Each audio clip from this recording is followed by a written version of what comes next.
Getting back into the dating scene in 2025 is a challenge. If you've been out of the dating scene for a while, maybe you've been divorced, maybe you've been in a long-term relationship, it's a breakup, and you're trying to get back into the game, oh boy, that's a challenge. So we're going to go over a couple of examples today, give you some practical tips, advice, and a bit of a perspective change on what you should expect going into dating as a newbie in 2025. So this guy said, divorced at 40, and I just realized I have no idea how to flirt anymore. So I'm 40, recently retired, and I thought, hey, maybe it's time to get back out there. Turns out, back out there has changed a lot since I was last single. I tried flirting with someone at a bar the other day and accidentally said good afternoon at 10 p.m.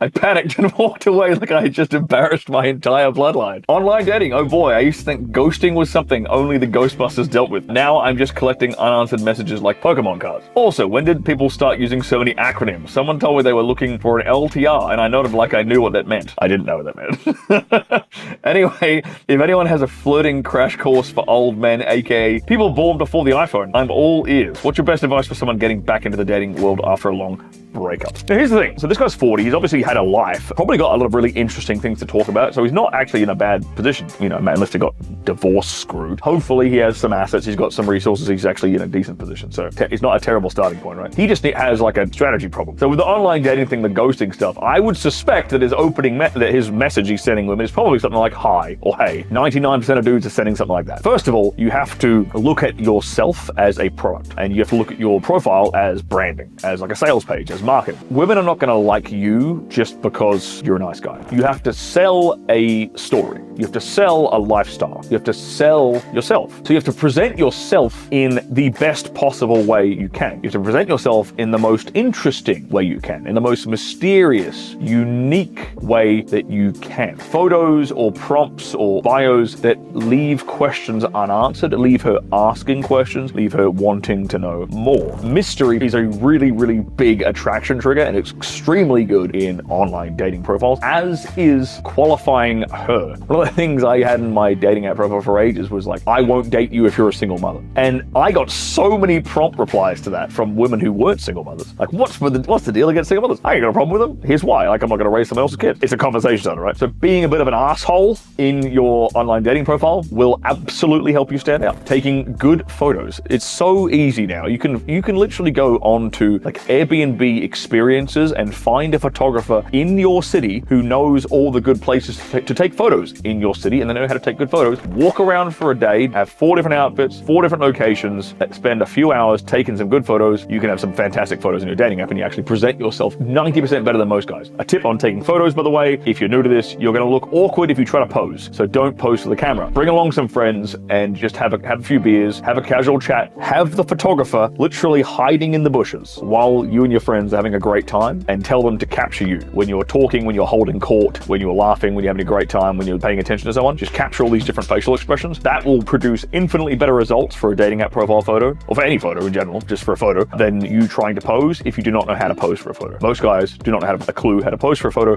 They look super awkward. They look fake when they try. So don't even try. Just get someone to capture you candidly in the moment. Way, way better strategy for dating app photos. Instagram photos as well. These two things are one and the same. So when it comes to this guy's situation, like a flirting crash course, like what does he need? It depends where he's trying. So we just went over to online dating for a bit. If he's going to go out to bars and things like that, he has to learn a bit of swagger. Like, he's not going to have much success saying, can I buy you a drink? He's going to have a bit of riz. He's going to have to poke and make a bit of fun with these girls to even get their attention in the first place. If you're an older guy getting back into the dating scene, getting out of a long-term relationship, out of a marriage, divorce, a breakup, something like that, you're going to have a bit of an edge to you, because the dating world is a lot more competitive than it was when you were single. You have to be a bit ice cold with women, and you have to have a bit of an edge to you, and it's okay to be a charming arsehole. Being a charming arsehole will get you a lot further than being the nice guy. By the way, if you like this video so far, give us a like, give us a subscribe, check out the channel. We've got so many different videos on practical, no bullshit sex advice for men, and dating and relationship advice as well. I dumped her for being flaky. I've been seeing this girl for a few months now, and when she is unhappy about something I did, she flakes on plans with a BS excuse. I finally got fed up, and this is how it went. She sent a text apologizing and told me her family reminded her of some plans, blah, blah, blah. Other times I was feeling to write down plans. So she's being a girl, basically. She's being a woman. I told her not to worry about it. We can reschedule for another plan this week.